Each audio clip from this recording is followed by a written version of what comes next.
اعوذ باللہ من الشیطان الرجیم، بسم اللہ الرحمن الرحیم۔ جب حضرت محمد صلی اللہ علیہ وسلم نے لوگوں کو اللہ کا پیغام پہنچایا اور دین کی تبلیغ کی تو وہ آپ کے جانی دشمن ہو گئے تھے۔ ایک دن انہوں نے منصوبہ بنایا کہ حضرت محمد صلی اللہ علیہ وسلم کو قتل کر دیں گے۔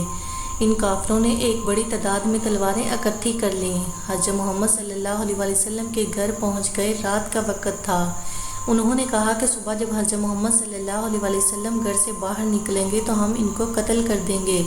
حضرت محمد صلی اللہ علیہ وسلم نے حضرت علی کو اپنے بستر پر سونے کا حکم دیا اور اللہ کے حکم سے ہجرت کا فیصلہ کیا۔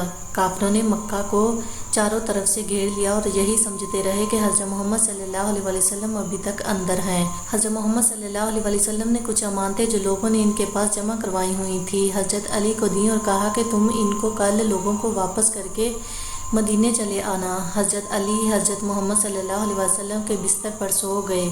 صبح ہوئی تو کافروں نے دروازہ کھٹکھٹایا۔ حضرت علی نے دروازہ کھولا۔ کافر کہنے لگے کہ علی بتاؤ کہ حضرت محمد صلی اللہ علیہ وسلم کہاں ہیں؟ تو انہوں نے جواب دیا کہ کیا تم ان کو میرے حوالے کر کے گئے تھے جو مجھ سے پوچھتے ہو؟ تو آپ نے لوگوں کو ان کی امانتیں واپس کر دیں اور مدینے تشریف لے گئے۔ مزید اسلامک معلومات ویڈیوز کے لیے ہمارے چینل کو سبسکرائب کریں۔ شکریہ۔